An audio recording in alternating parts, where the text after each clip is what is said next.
Ok, pues muchas gracias, buenas noches a todos, a todas. En este caso me presento, yo soy el licenciado Luis Daniel Flores, soy licenciado en psicología clínico, soy tanatólogo clínico con estudios en farmacología en psiquiatría y neurociencias del comportamiento humano. Eh, bueno, aquí me invitaron con el tema de los efectos físicos y mentales del alcohol o alcoholismo. Como expertos en la salud mental, dentro de lo que dice la OMS, la Organización Mundial de la Salud, en este caso, tiene manuales diagnósticos referente a cómo determinar si una persona, un individuo, tiene una enfermedad mental. En este caso, inducido por sustancias. Cualquier tipo de sustancias, en este caso, específicamente en el alcohol, tiene que ver pues en un efecto físico negativo, nunca va a ser un efecto positivo. Dentro de los efectos negativos de forma física, principalmente se ha comprobado que el alcohol es la sustancia más nociva hacia la cuestión orgánica dentro del ser humano, más que la heroína. Está clasificado que tiene más de 200 enfermedades el alcohol. En este caso, como efecto físico, dentro del hígado es el que llega mayormente lo que es la parte del alcohol. El alcohol se metaboliza en una sustancia muy tóxica, acetaldehído. Esta sustancia es nociva para nuestra salud. Es un veneno que al final del día destruye hígado, la cuestión cardiovascular, riñones. El hígado lo que hace es que al final va creando fibrosis y de ahí se convierte en una cirrosis, que es cáncer en el hígado. Posteriormente, lo que ocurre es que en los riñones hay una situación de descompensación. Una parte de eh, el riñón, ¿de qué forma se enferma? Se deshidrata. Entonces, esto es por ello que es un diurético el alcohol hacia los riñones, que de igual forma puede tener algún tipo de fibrosis. El páncreas, de igual forma el páncreas puede llegar a tomar una debilidad de fibrosis, llegar al cáncer. En este caso, el alcohol como enfermedad espiritual, enfermedad del alma de un alcohólico, es una enfermedad emocional. Dentro de los síntomas físicos, como ya lo mencioné, esta sustancia del acetaldehído es un carcinogénico. En este caso, normalmente el tipo de enfermedad que causa dentro del alcoholismo es algo que destruye.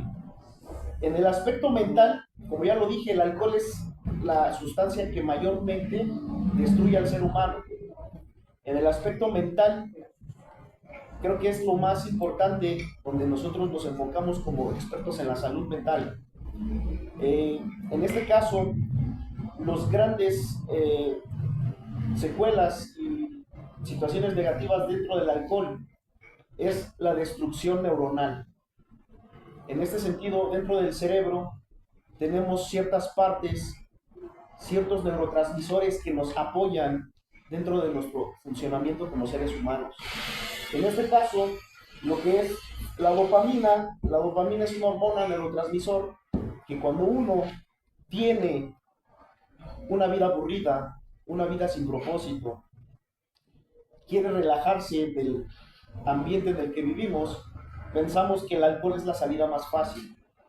Y en realidad no es así, porque creemos que el alcohol nos va a relajar, nos va a hacer cosas que no estamos, eh, que no somos,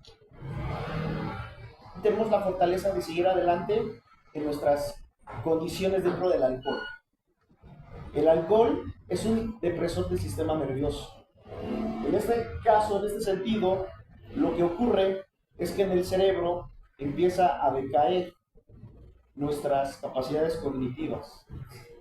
¿A qué le llamo capacidades cognitivas? Es una situación respecto a no saber cómo controlar mi razonamiento. Lo que nos hace diferentes a los animalitos es la corteza prefrontal que tenemos dentro de nuestro cerebro. Es una región que en este caso, como es el alcohol un represor de la conciencia dentro de lo que es el sistema nervioso, dentro de unos efectos negativos, es la parte de que tenemos una impulsividad dentro de dopamina. La dopamina es un neurotransmisor de la motivación. La motivación se ve dentro de un sistema de recompensa cerebral, que por eso es una compulsión y obsesión dentro de beber alcohol. Una forma desmedida, una conducta compulsiva, que al final del día, el alcohol como represor, como ya lo comenté, va a afectar dentro de nuestra conducta. En este sentido, ¿qué otro tipo de efectos tenemos negativos? Lagunas mentales. Se ve afectado una parte del cerebro que se llama hipocampo. El hipocampo es una parte que conlleva la parte de lo que es los recuerdos. Por eso, cuando el alcohol entra directamente al sistema nervioso, principalmente al hipocampo, muchas veces ya no nos acordamos de qué es lo que vivimos el día de ayer cuando estuvimos bajo los efectos del alcohol. Los crímenes pasionales mayormente se dan estando bajo el efecto del alcohol. Bajo esta perspectiva, estos efectos también se ven dañados en una región que se llama ganglios basales. Dentro del sistema del cerebro, los ganglios basales son esta región del cerebro que tiene que ver con la ansiedad. El síndrome de abstinencia, cuando dejamos de beber, cuando evitamos y queremos tener una vida más digna, ¿qué es lo que ocurre? El síndrome de abstinencia es una decaída de la dopamina, como ya lo comenté, el neurotransmisor que me impulsa y me motiva a seguir tomando. Ya no es tanto por fuerza de voluntad, ya es un sistema ya biológico. Es por ello que cualquier tipo de sustancia, en específico el alcohol, es súper dañino respecto a síntomas físicos y mentales. Es por ello que yo siempre explico, cuando llegamos a la edad de los 30 años, por naturaleza, la cuestión neuronal empieza. Ahora imaginemos, si después de los 30 años yo comienzo a seguir tomando desde joven, desde los 20 años que inicié tomando alcohol, hasta una edad adulta, entonces mis capacidades cognitivas, del razonamiento, de la memoria, del aprendizaje, van a seguir decayendo. Y esto implica tener problemáticas en familia, una problemática individual, y de cierta forma eso va a implicar un infierno dentro de la familia. Al final, el alcoholismo, cualquier tipo de drogadicción, una dependencia hacia una persona, es una vida muy miserable. Como inicié comentándolo, es por falta de sentido y propósito dentro de la vida. En este caso, una de las consecuencias mortales, pues al final, como lo dicen, el alcoholismo es un puente al hospital, a un anexo, o al cementerio, o a la cárcel justamente. Entonces, es de igual manera muy importante saber este tipo de efectos, que yo creo que ya todos lo sabemos hacia dónde vamos, solo que la misma debilidad humana, que mayormente suele ser un mecanismo de defensa, que es la fantasía y la ignorancia, nos hace seguir cometiendo el mismo crimen hacia dañarnos y meternos sustancias a nuestro cuerpo, que al final del día lo que va a ocurrir es una destrucción, la destrucción del ser, del yo, y al final del día es una vida, como ya lo comenté, miserable. Saber que podemos tener conciencia, pero al final todos esos efectos que desafortunadamente dado al alcohol nos nubla la conciencia.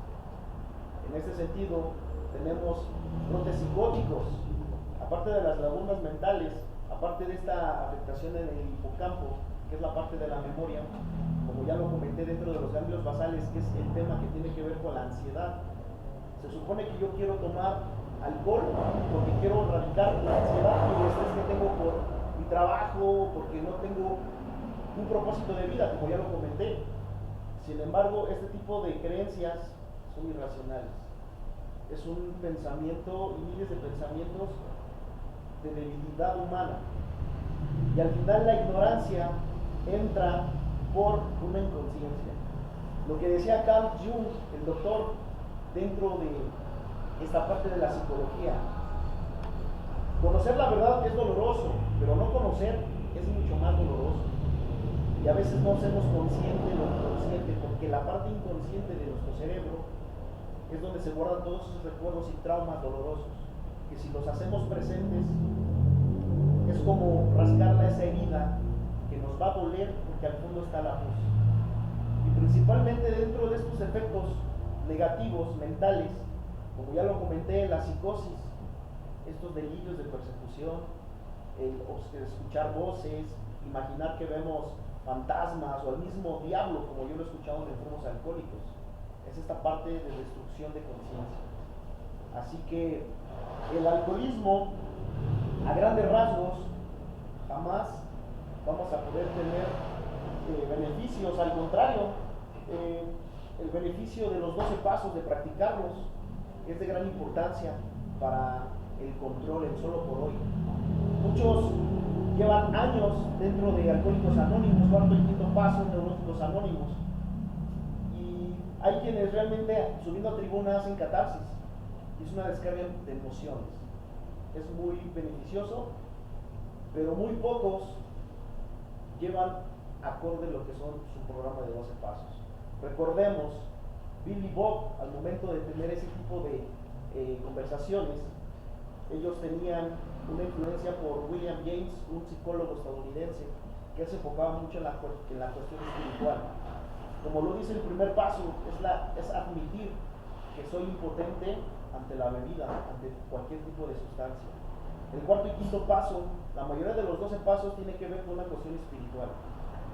Viktor Frankl, un pionero dentro de la psicología, el creador de la logoterapia, él decía que la fuerza espiritual era importantísima en cada individuo.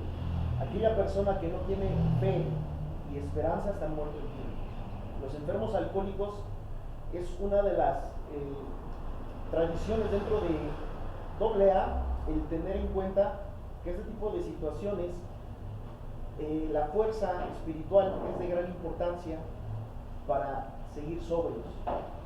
Como ya lo sabemos, dentro de lo que es la Organización Mundial de la Salud, el CIE 10 y el CIE 11, que son los manuales diagnósticos, se determina que es una enfermedad.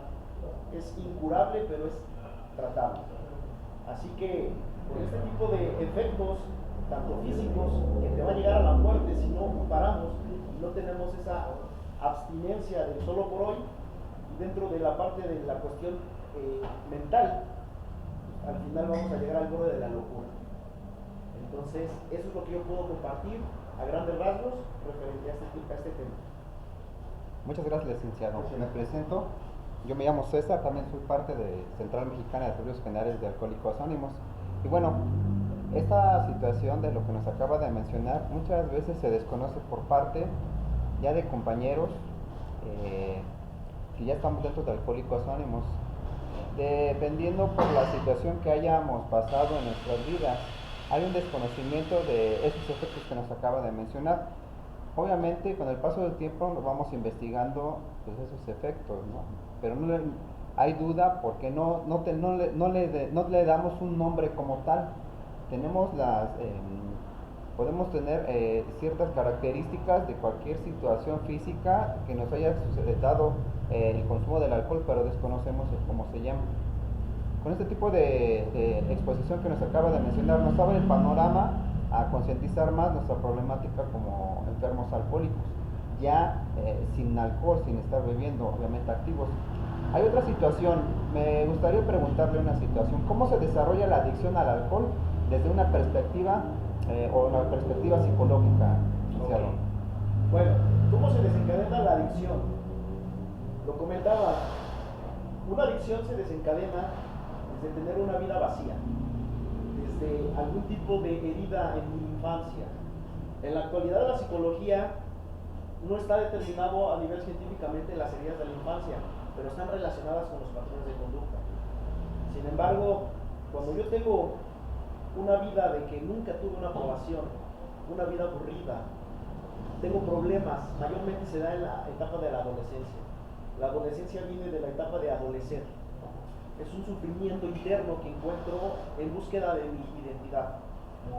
Cuando yo empiezo a juntarme con personas que realmente sufren lo mismo que yo, las mismas heridas, mayormente se empieza a ver la descomposición social. ¿Por qué?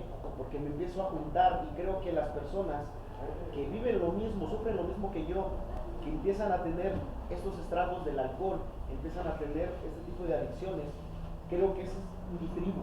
Y realmente ahí se despierta algo que se llama el sistema de recompensa. Es una área dentro del cerebro, un área tegmental central, que significa tener una compulsión y empieza a tener muchas cargas de dopamina, lo que decía el neurotransmisor. Y de ahí se desencadena el tener placer momentáneo, placer gratificante. Pero hay un efecto paradójico. Cuando bajan los niveles de alcohol en el sistema nervioso y en sangre, lo que ocurre es que ese sistema de recompensa se acostumbra a esos niveles de dopamina altos. Y es donde comienza la adicción y la pérdida de voluntad. Ya no es tanto el querer beber por gusto, sino porque mi mismo organismo y mi sistema nervioso lo necesita. Entonces así es como comienzan las adicciones.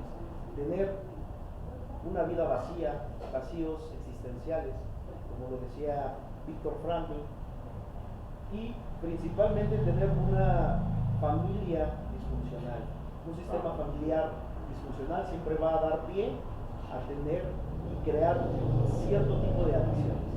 Bien, esta parte que menciona de la familia, hay una pregunta precisamente para eso. ¿Qué papel juega el entorno social y familiar en el consumo? Es uno de los principales papeles, yo siempre lo he comentado. Aparte de ser psicólogo, soy profesor de Taekwondo, una disciplina que forja mucho carácter. Yo desde que veo a mis alumnos, sé qué tipo de papás tienen en casa. La primera educación inicia desde casa. El ir a una arte marcial, ir a la escuela, simplemente es pulir esos valores que en casa ya me dieron papá y mamá. Dentro del sistema familiar, Eric Fromm lo decía en su libro El arte de amar. Amar a Dios, amar al prójimo, amar a tu pareja, amar a tus hijos. El arte de amar no es un impulso natural, es como aprender a tocar una guitarra, es como aprender un deporte. ¿Y por qué digo esto? Él determinaba que el amor de madre es incondicional. Así le hagas lo que le hagas a la madre, siempre va a estar ahí contigo. El amor de padre siempre va a ser condicional. Entonces, ¿qué significa? El papá dice, si tú haces esto, te compro esto. Si haces el otro, te apoyo. Entonces, ¿qué ocurre dentro de esta perspectiva?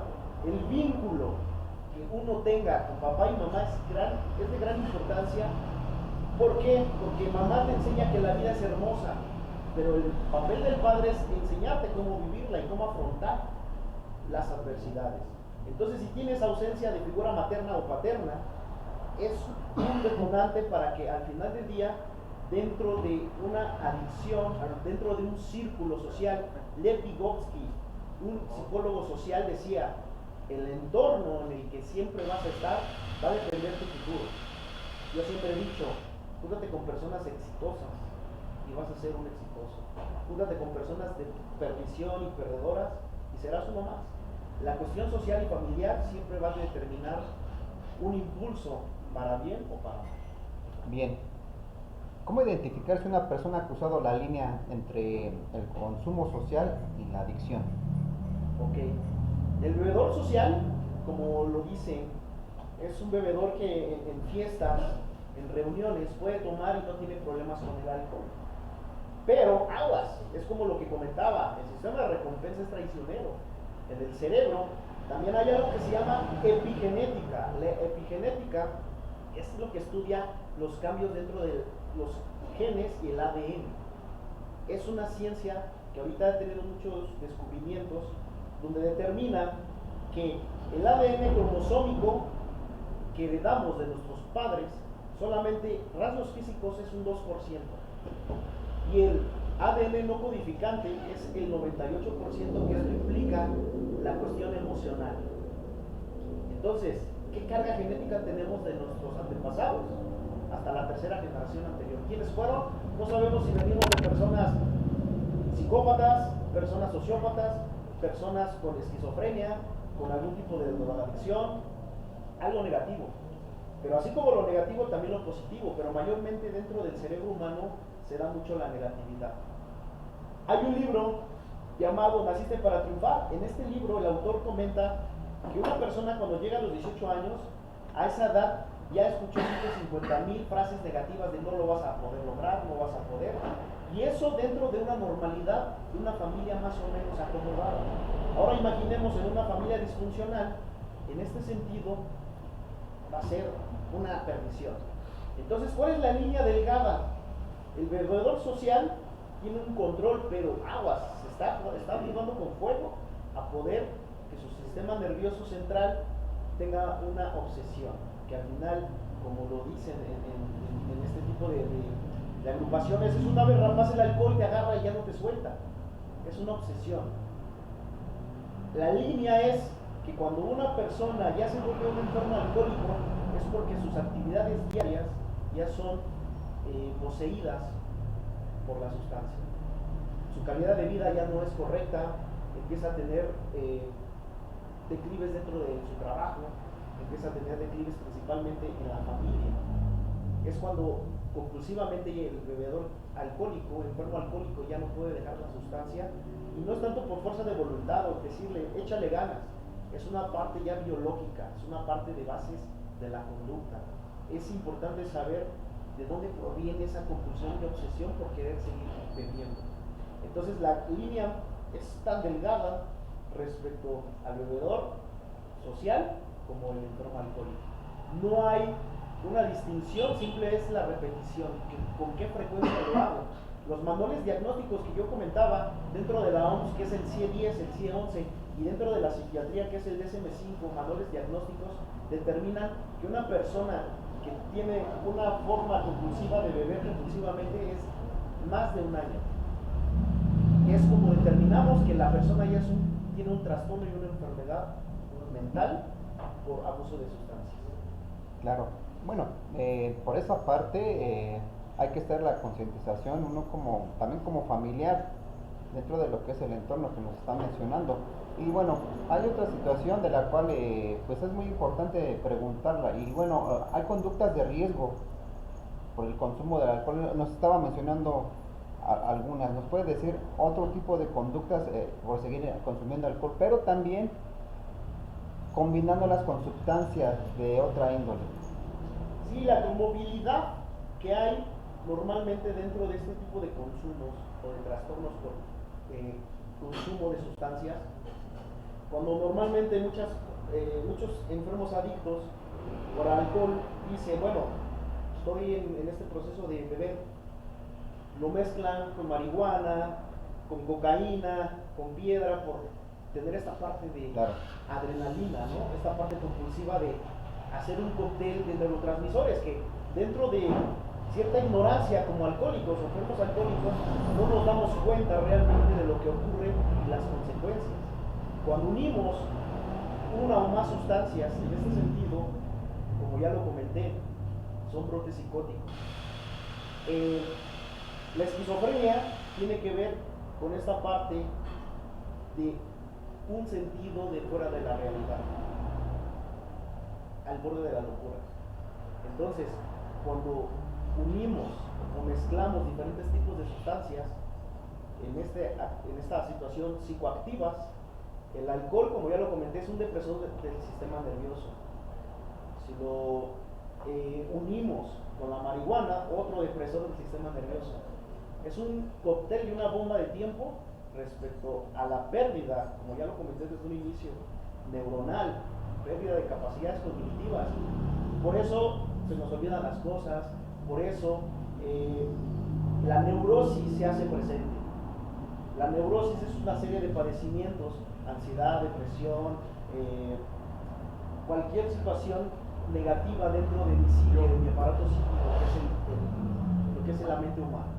¿Vale? Entonces, en este sentido, el utilizar una o más sustancias, pues es un problema todavía mucho peor a solamente abordar un solo problema de sustancias. Bien. Otro punto, bueno, en cuestión de prevención y recuperación, ya nos estuvo mencionando hace un momento, ¿no?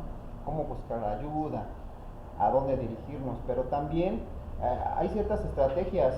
¿Cuáles son más efectivas en este aspecto para prevenir el consumo del alcohol? Ok, dentro de las estrategias, como psicólogos no estamos peleados con las infinidad de herramientas que existen dentro de los tratamientos.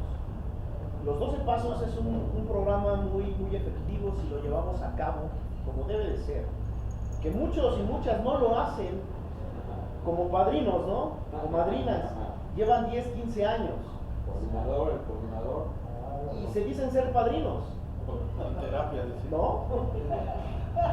Bueno, aquí no, en otros lugares todo está perfecto. Carlita también, ¿eh? ¿No? En ese sentido, las alternativas, principalmente dentro de Alcohólicos Anónimos, los 12 pasos. Es una cuestión de fuerza espiritual. Admitir, aceptar, hacer un inventario, no nada más en tu cuarto y quinto paso. Es un inventario día con día. Y al final, reconocer tus errores. Reconocer que eres un enfermo emocional, donde desde pequeñito o pequeñita no tuviste esa aprobación de tus padres. Aún lo hubieras tenido todo, ese exceso de protección desencadena también una parte de no saber cómo mediar los límites y los reglamentos. Entonces, en este caso, el programa de 12 pasos es importante llevarlo a cabo, entre otras cosas, el deporte. El deporte es otra de las intervenciones. Juntar dentro de la mano un programa de 12 pasos, el deporte, terapia psicológica, y si en dado caso también es importante una terapia farmacológica, es muy importante. ¿Por qué? Porque así como se enferma el hígado, como se enferman los riñones, el cerebro se enferma. Y eso implica que dentro del cerebro hay ciertas sustancias, como lo mencioné desde el inicio, que nuestro propio cerebro no lo produce por naturaleza. Entonces le tenemos que dar ese apoyo. Es como el diabético. El páncreas dejó de producir insulina. Y si el diabético deja de ponerse insulina artificial, su metformina, ¿qué va a pasar? Coma diabético. De igual forma, muchas veces tenemos todos esos tabús, ¿no? Es que un medicamento me va a hacer adicto. A ver, para mí una adicción es aquella sustancia que te daña y te mata. Si vamos a la lógica, es que todo mata. El simple aire que respiramos nos mata. El tipo de alimentos que comemos nos mata, ¿no? Entonces, si nos vamos a una lógica donde decimos, es que me va a destruir, es que yo no le tengo fe a ese tipo de medicamentos, yo siempre he dicho, si te enfermas, vas con el médico. Si te duele un diente, vas con el dentista. Si no alcanzas a ver bien, vas con el oculista o con el optometrista. Todo tiene una razón de ser y cada quien tiene su profesionalismo. En este sentido, este trabajo interdisciplinario, 12 pasos, deporte, terapia psicológica, y si es así, una terapia psiquiátrica o tomar psicofarmacología, es para poder estar en una vida que se vea notablemente positiva. Muchas veces por ignorancia o por ego, ¿no? Decimos, yo solo puedo, pero va en contra de los 12 pasos, porque sabes que necesitas un poder superior para, con ayuda de él, salir adelante. Entonces, este es un trabajo multidisciplinario para poder salir adelante. Bien, lo que acaba de mencionar es parte también de un tratamiento que se puede recomendar para personas que tengan esa dependencia. Así es. Hay ciertos medicamentos que, claro, sí pueden hacer adicción, como las benzodiazepinas. todo lo que son ansiolíticos puros. Los medicamentos que son antidepresivos son más nobles. Estos medicamentos difícilmente te puedes ser adicto. Los antidepresivos se les llama recaptadores dentro de la serotonina. La serotonina es la hormona, el neurotransmisor, que cuando hay un mal funcionamiento dentro de ello en mi cerebro, tengo tendencias de depresión, ansiedad, y busco lo que dentro de una vida sana no encuentro y me voy a beber. Entonces, muchas veces creemos que este tipo de medicamentos psiquiátricos nos van a dañar. Sí, por eso vas a tener una prescripción profesional de un psiquiatra, que él va a determinar si es posible el medicamento que vayas a tomar para erradicar este sufrimiento. Pero aclaro, los antidepresivos, los recaptadores de la serotonina, no se hacen adicción. Los que sí se pueden llegar a hacer adicción son las benzodiazepinas. Obviamente en un determinado tiempo las puedes tomar, pero yo siempre he dicho, si a mí me dicen vulgarmente que yo tomándome ese medicamento, ojo, es una enfermedad que no se cura, se controla. De igual forma como lo sabemos aquí en AA, son enfermedades que llegaron para quedarse. Pero si yo no voy a mi tribuna, yo no practico mis 12 pasos, yo no hago deporte, yo no estoy con mi mente ocupada, yo no voy a mi consulta psicológica o si es necesario con el psiquiatra, después no me quejo de la forma en cómo vivo. Bien. ¿Cómo puede una persona iniciar un proceso de recuperación? Principalmente, si la persona aún no se ha visto, no ha tenido una introspección de aceptación, difícilmente va a tener un despertar de conciencia. Ya lo decía Carl Jung, el doctor Carl Jung, en este caso un discípulo del padre del psicoanálisis, Sigmund Freud. El psicoanálisis se basa mucho en el pasado, en tu infancia. Desde ahí viene toda esta pudrición dentro de tu conducta humana.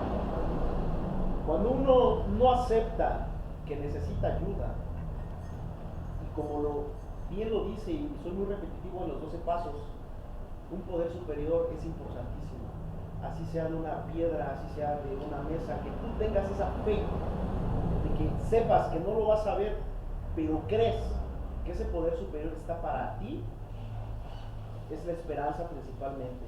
Pero si no tienes aceptación, así vayas a 20 agrupaciones distintas, tengas 20 padrinos, vayas a tu escritura de cuarto y quinto paso 10 veces, si no hay voluntad de querer cambiar, jamás vas a poder. Hay otra de las leyes, uno piensa querer cambiar a la gente y eso jamás va a ocurrir. Es más fácil cambiar tú mismo para saber de qué forma tratar a las personas que realmente aún no llegan.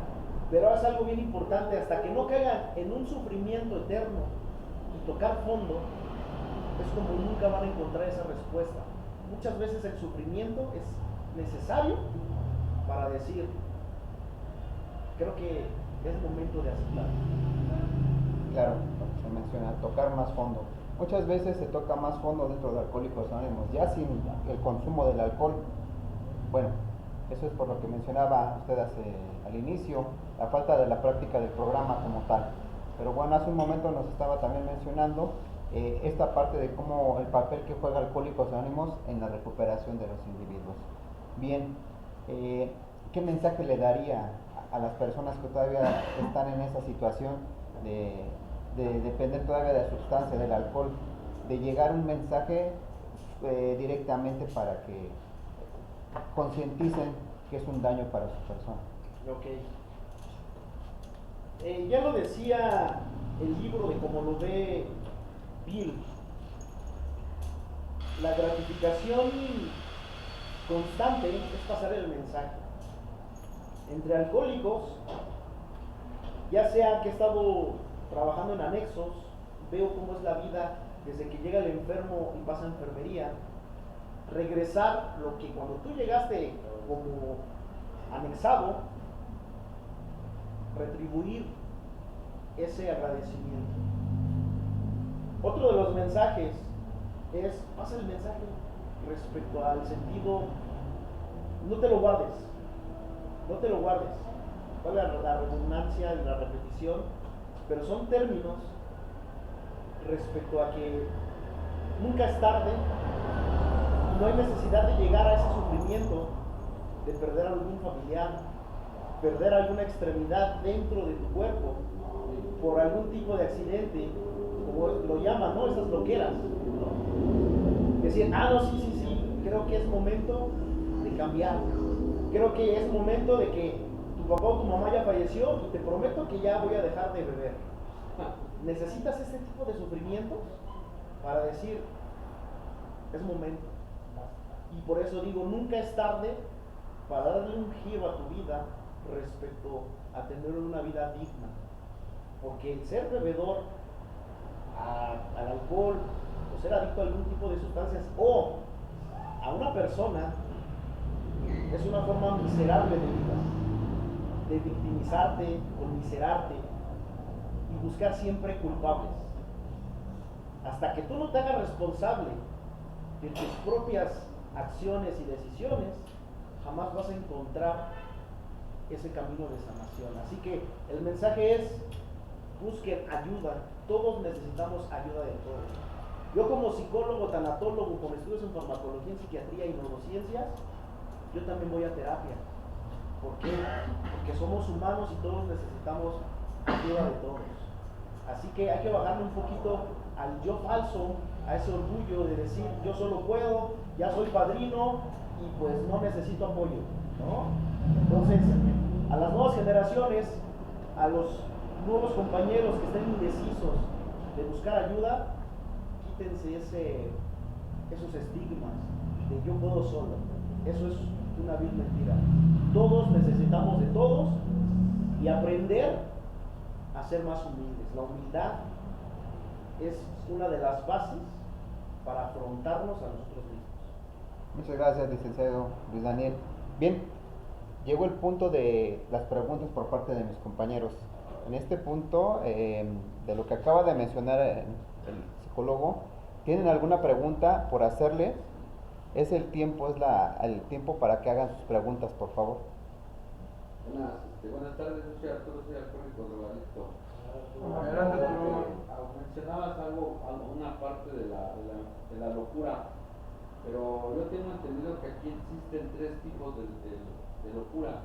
¿Me podrá usted bajar un poquito de esas 3 locuras?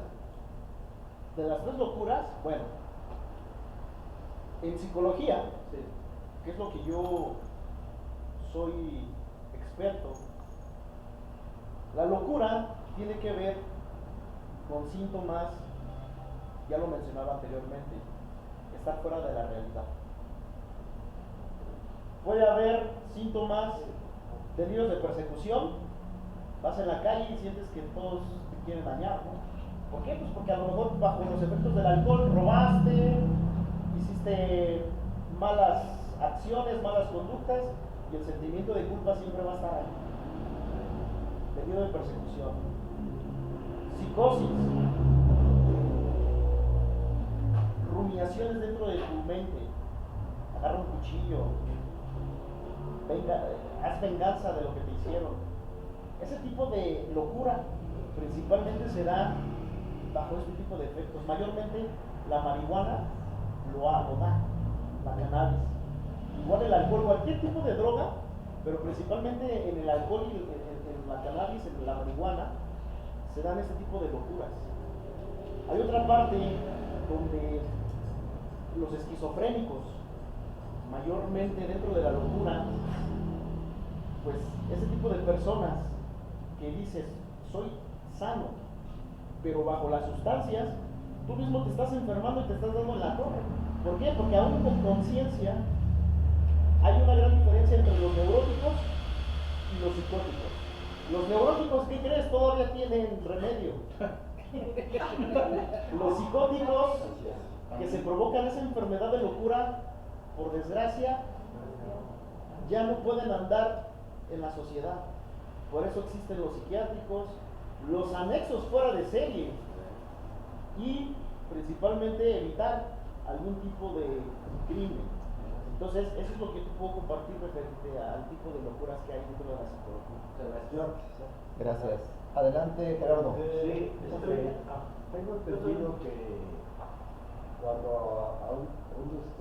una criatura nace sin o sea, la dopamina es un químico que segrega el cerebro, pero cuando nace sin esa química de la dopamina, ¿qué problemas va a experimentar? O sí, es posible que sí se nazca sin la dopamina, ¿qué problemas va a enfrentar? Bueno, no ha habido así como tal un caso que algún individuo haya nacido con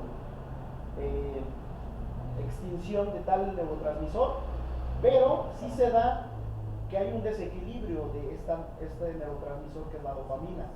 Cuando hay un desequilibrio dentro del cerebro de un bebé que a largo plazo, conforme va creciendo, es más, voy a regresarme, la epigenética, que es la rama de la medicina que estudia los genes y el ADN, determina que cuando el proceso de gestación, la madre consume alcohol, fuma, tiene depresión, tiene ansiedad, tiene peleas de pareja, desde ahí comienzan las bases de la personalidad, del producto, del bebé. Entonces, desde ahí, toda la hormona del cortisol que genera la madre al momento de tener este tipo de problemáticas emocionales o adicciones, van directamente al producto. Entonces, eso ya desencadena que cuando nazca el bebé, ya va a tener cierta predisposición genética a la disfunción de la dopamina. La dopamina es una hormona que te ayuda a tener, como es buena como es mala. No puedo tener altos niveles de dopamina porque si no, soy una persona que tengo tendencia a la adicción. Tengo bajos niveles de dopamina, tengo tendencia a la depresión. Entonces, tal cual como que un individuo nazca sin dopamina no es posible, pero sí es posible que tenga o altos niveles de dopamina o bajos niveles de dopamina. Lo ideal es que la dopamina, como hormona o neurotransmisor, para tener salud mental, sean niveles de equilibrio. Buenas noches, soy Sharon. También formo parte de la Central Mexicana de Alcohólicos Anónimos. Y doctor, yo tengo una pregunta. Por ejemplo, ¿no? Yo vi hace tiempo en internet un artículo donde decía que los niños o las personas que tienen TDAH, TLP y diferentes tipos de trastornos son más propensos a caer a las drogas y al alcohol. ¿Qué tan cierto es esto? Ok, es muy correcto lo que comentas. Ese artículo es viable. Y sí, de hecho, este trastorno del neurodesarrollo se les llama el trastorno de déficit de atención con hiperactividad. ¿Qué característica tiene este tipo de trastorno? El sistema nervioso está sobreexcitado. Son niños que yo siempre lo defino de esta forma. Tienen cerebro con una velocidad de un carro Ferrari y lo quiere acelerar con frenos de un bochito. Es algo interminable. Entonces, como este tipo de individuos, de niños, niñas que llegan a presentar este tipo de trastorno mental, se le llama trastorno del neurodesarrollo, tienen más tendencia a una adicción porque por la misma sobreexcitación de su sistema nervioso, con cualquier actividad ellos se aburren. Entonces ellos buscan placeres instantáneos. Entonces, si esa energía en este tipo de personas no se canaliza de la mejor forma, cuando ellos crecen, ellos quieren tener experiencias nuevas y la noradrenalina, que es otro de los neurotransmisores que no están equilibrados, están buscando mucho placer y acciones que les conlleve mucha adrenalina. Es por ello que se necesita un tratamiento psiquiátrico, principalmente en niños. Hay mucha desinformación actualmente que dicen, es una etapa, es un niño. Sí, como niños normales tienen mucha energía y quieren explorar, pero hay una gran diferencia respecto a tener un trastorno de déficit de atención con hiperactividad. ¿Qué es la característica? Son personas que están constantemente en movimiento y con cualquier situación se distraen. Entonces, vuelvo a repetir, es porque el sistema nervioso está muy excitado y necesitamos tener un poquito más como de inhibición.